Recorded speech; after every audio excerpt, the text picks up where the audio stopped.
तेरी माँ का रिश्ते में हम तुम्हारे बाप होते। 11 सेकंड में अमित शाह ने ये शब्द कहे थे, मान्यवर अभी एक फैशन हो गया है, अंबेडकर अंबेडकर अंबेडकर अंबेडकर। इतना नाम अगर भगवान का लेते तो 7 जन्मों का स्वर्ग मिल जाता। ये पेपर मैं अपने घर से नहीं लाई हूं, ना मेरे व्हाट्सएप पर आया है। ये राज्यसभा की वेबसाइट से अमित शाह की अनएडिटेड स्पीच है, जो 11 सेकंड हमने दिखाए हैं। हमने ना उस स्पीच को तोड़ा है ना मरोड़ा है। I don't believe this! असंभव! ये अलग बात है कि ट्विटर को चिट्ठी लिखकर अमित शाह जी ने कहा है कि उस वीडियो को हटाया जाए, और ट्विटर ने हटाने से मना कर दिया है क्योंकि इस वीडियो ने किसी कानून का कोई उल्लंघन नहीं किया। ये पहला सच आपके सामने रख रही हूं। अमित शाह ने ये बात कही थी, 4.5 मिनट बोले हैं, मुझे थोड़ा बोल लेने दीजिए। ये जो सारा मुद्दा है, ये जो सारा विवाद है, ये किस चीज का है? और क्योंकि यहाँ पर नौजवान साथी बैठे हैं और खास तौर से बहुत तादाद में लड़कियां बैठी हैं, मैं उनके सामने 2 बातें रखना चाहती हूँ, और उसके बाद झूठ का पर्दाफाश होना जरूरी है।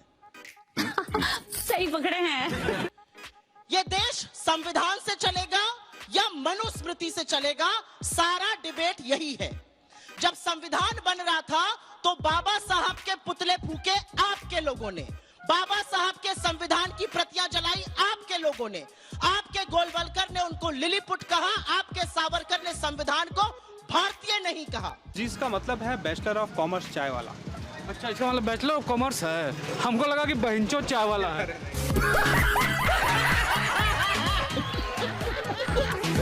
आपके लोगों ने जब वो हिंदू कोड बिल लाना चाहते थे जिसमें लड़कियों को ये हक मिले कि वो प्रॉपर्टी में हिस्सेदार हों, अगर उनका विवाह गलत हो गया है तो वो स्वेच्छा से वो रिश्ता तोड़ सके, डिवोर्स ले सके, इस तरह की चीजें, वंचितों को उनका हक मिले, उसके खिलाफ आपने देश में उद्वेलन मचाया, आपने अराजकता की, और आप बाबा साहब के घर पर भी हमला बोलने पहुंचे थे 1949 11 दिसंबर को।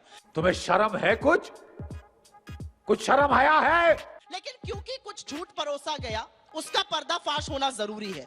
मनुस्मृति जिसकी बहुत सौगंध खाते हैं ये, उसमें कहा गया है शादी से पहले, और 148वें नंबर का श्लोक है ये, शादी से पहले लड़की पिता की संपत्ति है, शादी के बाद पति की, और अगर पति की मृत्यु हो जाए तो बच्चों पर निर्भर रहना चाहिए। किसी भी स्थिति में महिला स्वतंत्र नहीं रह सकती है।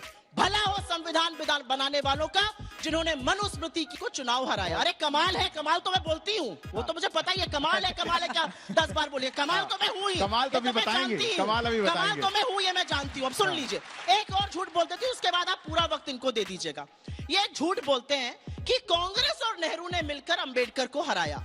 अंबेडकर जी जब चुनाव लड़ने महाराष्ट्र गए तो हम अंतिम दिन तक नामांकन के ये आशा करते रहे कि वो कांग्रेस के टिकट से चुनाव लड़ेंगे।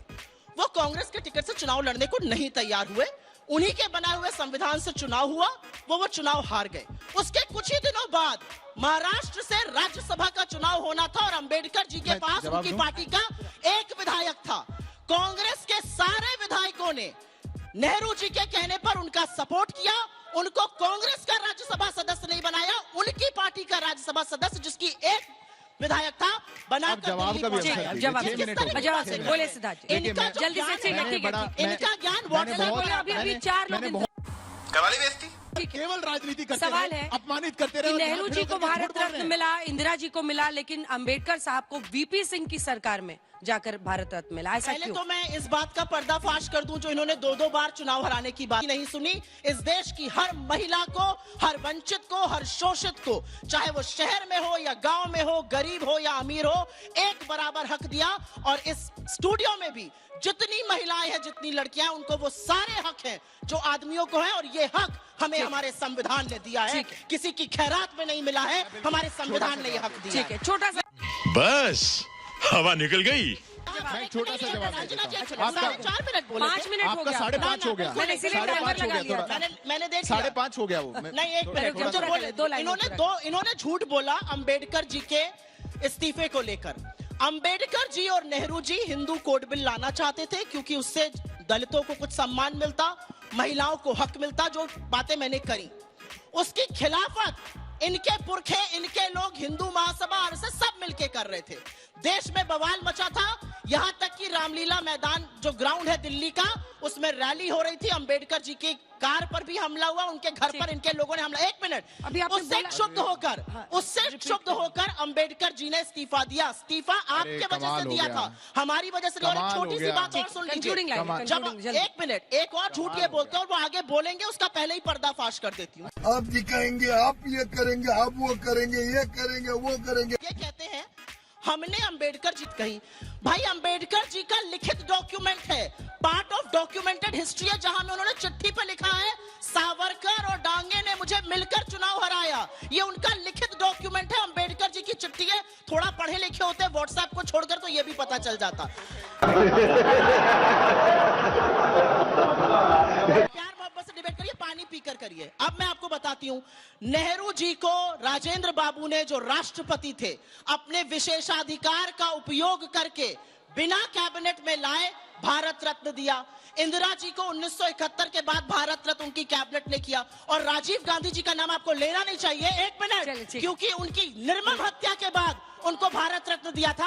आपने बोला राजीव गांधी जी ने खुद को दिया। कमाल नहीं है, आप झूठे हैं। कमाल मैं हूं, आप झूठे हैं।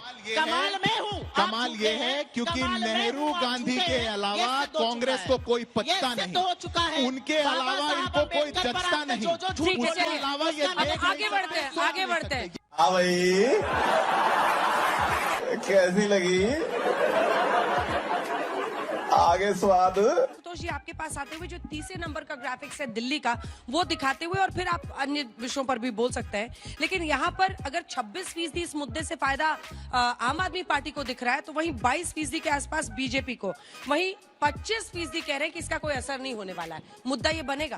देखिए, अगर ये आंकड़े हैं आम आदमी पार्टी को 26.5% मिल रहा है, तो ये निश्चित तौर पर आम आदमी पार्टी के लिए चिंता का सबब होना चाहिए, क्योंकि दिल्ली के विधानसभा के चुनाव में उनको 53% वोट मिलता है, 53-54% वोट मिलता है। अगर उसको 26% की बात आ रही तो काफी कम उस लिहाज से, और बीजेपी नेक टू नेक है 22% के आसपास। लेकिन जो दूसरा सवाल ज्यादा महत्वपूर्ण, और मुझे लगता है कि जिन लोगों ने बाबा साहब अंबेडकर की पुतले जलाए, जिन लोगों ने बाबा साहब अंबेडकर के मॉक शव यात्राएं निकाली, जिन लोगों ने बाबा साहब अंबेडकर को गालियां दी, जी भर के गालियां दी, जब हिंदू कोड बिल आया था और उसके पहले की बात है, आज अगर वो बाबा साहब अंबेडकर को अपनाने की बात कर रहे हैं, तो मुझे लगता है भारत के लोकतंत्र की सबसे बड़ी जीत ये है। भारत के संविधान की इससे बड़ी जीत नहीं हो सकती है।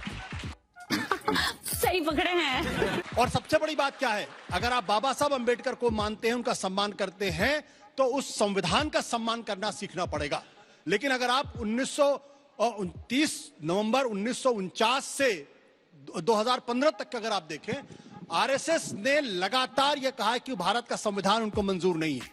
यहां तक कि 2000 में जबकि सुदर्शन प्रमुख बनते हैं, प्रमुख हुए, तब वो कहते हैं, जब उनसे सवाल पूछा गया कि आपको भारत का संविधान मंजूर है, बोले नहीं मंजूर है। कहा कि this has to be scrapped. 2007 में जब उनसे पूछा गया आरएसएस प्रमुख से, तब भी उन्होंने कहा कि उनका यह संविधान मंजूर नहीं है। 2015 में भागवत से पूछा गया, भागवत ने कहा कि हमें संविधान का रिव्यू होना चाहिए। और अभी हाल तक प्रधानमंत्री के एडवाइजरी कमेटी के चेयरमैन थे, जिनकी मृत्यु हो गई, उन्होंने कहा कि नया संविधान चाहिए। तो इस चुनाव के अंदर अनंत हेगड़े, लल्लन सिंह, अरुण गोविल, कौन लोग, ये सब भारतीय जनता पार्टी के नेता थे। सबने कहा कि ये संविधान हम बदल देंगे अगर 400 सीटें आई। मैं जवाब दे दूं। आप आज मजबूर हैं उस मैं जवाब संविधान दे को देता नमन करने के लिए, ठीक है, बाबा साहब अंबेडकर को पूरा अपनाने करने के लिए। ये भारत के लोकतंत्र की जीत है, और अब दुनिया की कोई ताकत, वही आरएसएस अगर चाहे तो संविधान को बदलना तो नहीं बदल सकती। 2024 इमोशनल डैमेज। चलिए आशुतोष जी का, एक छोटा वो कह रहे सा अगर इमरजेंसी की हिम्मत नहीं कर पाया बोलने की। मेरा छोटा सा सवाल यह है कि क्या कोई व्यक्ति अगर यह कहेगा कि भारत का संविधान स्क्रैप किया जाना चाहिए, क्या उसको भारतीय जनता पार्टी के लोग कंडेम करेंगे? कंडेम नहीं करेंगे। छोटा सा सवाल है। और ये आरएसएस के प्रमुख ने कहा था, और लगातार 2015 तक रिव्यू करने की बातचीत कर रहे थे। तो जो आदमी, जो संस्था जिसके प्रमुख संविधान को स्क्रैप करने की बात करते हैं, सिर्फ एक लाइन का जवाब, क्योंकि मुझे एक लाइन का जवाब ये है, भारत के प्रधानमंत्री और भारतीय जनता पार्टी के नेता संविधान को अपने माथे से लगाते हैं, उसका स्वप्न देखते हैं, उसको पूरा करने का संकल्प लेते हैं, और तब जनता के बीच में जाते हैं। सुप्रिया ये Ashutosh no no no no, I am telling you. जी को नहीं दिखेगा सुप्रिया जी, क्योंकि चश्मा दूसरा है। आप ये कंडेम जो करेंगे चश्मा है सुदर्शन ना, जी को, ये चश्मा आप जो आपका कंडेम इस करेंगे चश्मे में धूल सुदर्शन जमी जी को, हुई है, आईने को साफ मत आप करिए। निंदा करेंगे सुदर्शन जी को, आप निंदा चश्मे को करेंगे साफ आप करिए, आप आईने को साफ मत आप करिए, निंदा चश्मे को करेंगे साफ करिए, उनकी, इस पे धूल जिन्होंने लगी कहा हुई कि है संविधान आपके। को स्क्रैप करना आज चाहिए। संघ के प्रमुख कह रहे हैं कि भाई देश का वो कह रहे हैं संविधान, देश का संविधान नहीं तिरंगा ये मानते, हमारा है स्क्रैप करना। और इसके निंदा आधार करेंगे, पर हमको चलना है। निंदा आशुतोष जी को करेंगे, आप कहाँ जवाब नहीं दे दिखेगा? रहे हैं। चश्मे आप में जवाब नहीं बहुत दे रहे भारी धूल है। ठीक है, सुप्रिया एक जी। उतार करके पूछिए। सुप्रिया जी। एक बार माफी मांग लीजिए अंबेडकर जी के अपमान के लिए, माफ कर अरे दिया जाए। बिटिया का नाम मीसा है भाई, माफी मांग लीजिए, बिटिया का वो नाम तो मीसा मीडिया वाले है। एग्जाम दीजिएगा। उस पार्टी से आप जिनकी बिटिया का नाम कहाँ मीसा यहाँ है, पे फंसे हुए हैं आप चक्कर में। सुप्रिया जी, सुप्रिया जी, इनके साथ जिनने जेल ए, डाला था। मृत्युंजय कमाल। जी, सुप्रिया जी, देखिए अंजना जी, एक हम पूर्वांचल से आते हैं, वहां पर कहा जाता है हाथ कंगन को आरसी क्या और पढ़े लिखे को फारसी क्या। ट्विटर बतिया रहे थे। ये एक तस्वीर है, ये पार्लियामेंट की प्रोसीडिंग्स थी। पार्लियामेंट के परिसर में विपक्ष के लोग बाबा साहब की ये वाला पोस्टर लेकर प्रदर्शन कर रहे थे। बाबा साहब का ये पोस्टर लेकर संपूर्ण विपक्ष प्रदर्शन कर रहा था। ये तस्वीर थी। बीजेपी की आईटी सेल ने, बीजेपी के ऑफिशियल ट्विटर हैंडल ने, उनके फेसबुक ने, उनके इंस्टाग्राम में रात को 10:45 पर उसी दिन इस तस्वीर में बाबा साहब को हटाकर जॉर्ज सोरोस को लगा दिया, अपने नाना को लगा दिए। भाई बाबा साहब को हटाकर आप उस ऐसे व्यक्ति को लगा रहे हैं जिसको आप देश विरोधी बताते हैं। बाबा साहब को हटाना, बाबा साहब को रिप्लेस करना आपके लिए इतना आसान है और इसी आसानी से आप उनके संविधान को भी रिप्लेस करना चाहते हैं। मैं दो बातें यहां पर कहना चाहती हूं। बोलते बोलते कई बार ऐसी बात मुंह से निकल जाती है जिसका क्षोभ होता है। अमित शाह जी को विनम्रता दिखाकर ये मान लेना चाहिए गलती हो गई, देश के सामने आए, कहे मैं खेद व्यक्त करता हूं, मैं पद से क्या, मैं राजनीति छोड़ दूंगा, मैं माफी तो मांगे। अमित शाह जी को कौन डिफेंड कर रहा है, आप ये सुन लीजिए, उसी में दूध का दूध और पानी का पानी हो जाएगा। अमित शाह को डिफेंड करने में अग्रिम पंक्ति में 3 लोग हैं। एक है निशिकांत दुबे, फर्जी डिग्री के मामले में फंसे थे, अपनी साथी सांसद को वैशाली की नगर वधु बुलाते हैं। मुझे बताने की जरूरत नहीं है वैशाली की नगर वधु का क्या मतलब होता है। दूसरा, तुम्हें शर्म है? कुछ शर्म आया है? उनको डिफेंड करने में सबसे आगे जुटे हुए हैं अनुराग गोली मारो ठाकुर। मंच से कहते थे गोली मारो फलाने को, गलत कह रही हूं सही कह रही हूं आप बताइएगा। तीसरा उनको डिफेंड करने में आपके शो पर बहुत आते हैं, आपके चैनल पे बहुत आते हैं, सॉरी, मनोज तिवारी जी। ऐसे भद्दे भद्दे गाने महिलाओं के लिए लिखे हैं, बियर पी के नाचे बेबी चमक चमक चम, और फटाफट खोल के दिखावा कि हम वो बोल नहीं सकते हैं।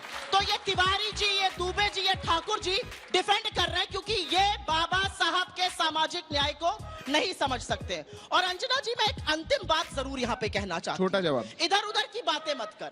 आप चलिए गांधी को नहीं मानते, आप तो गांधी के हत्यारे गोडसे को पूछते हैं। आपके लिए जवाहरलाल नेहरू पिछले 10 साल से नेता विपक्ष बन के खड़े। उन्होंने ही तो कहा निर्मला जी को कि पॉपकॉर्न पे 18% जीएसटी लगाओ। उन्होंने ही तो कहा निर्मला जी को पुरानी कार पे 18% लगाओ, बच्चों को नौकरी का फॉर्म चाहिए 18% लगाओ। ये नेहरू जी के कहने पर कर रही है, मोदी जी के कहने पर नहीं कर रही। नेहरू जी इनकी इमोशनल डैम इट। सरकार चला रहे। ये अग्रणी न्यूज़पेपर का एक कार्टून है। ये बहुत कार्टून खेलते हैं, फोटो दिखाते हैं। ट्विटर की तो मैंने अभी इनकी फजीहत करी। ये कार्टून है, गोडसे इसके एडिटर थे। इस कार्टून में वो रावण के सिर पर तीर चला रहे हैं, दशानन। और दशानन में कौन कौन है? गांधी, नेहरू, पटेल, बोस, राजगोपालाचारी जी, मौलाना आजाद जी, तमाम लोग। और बाण कौन चला रहा है? सावरकर जी और श्यामा प्रसाद मुखर्जी जी।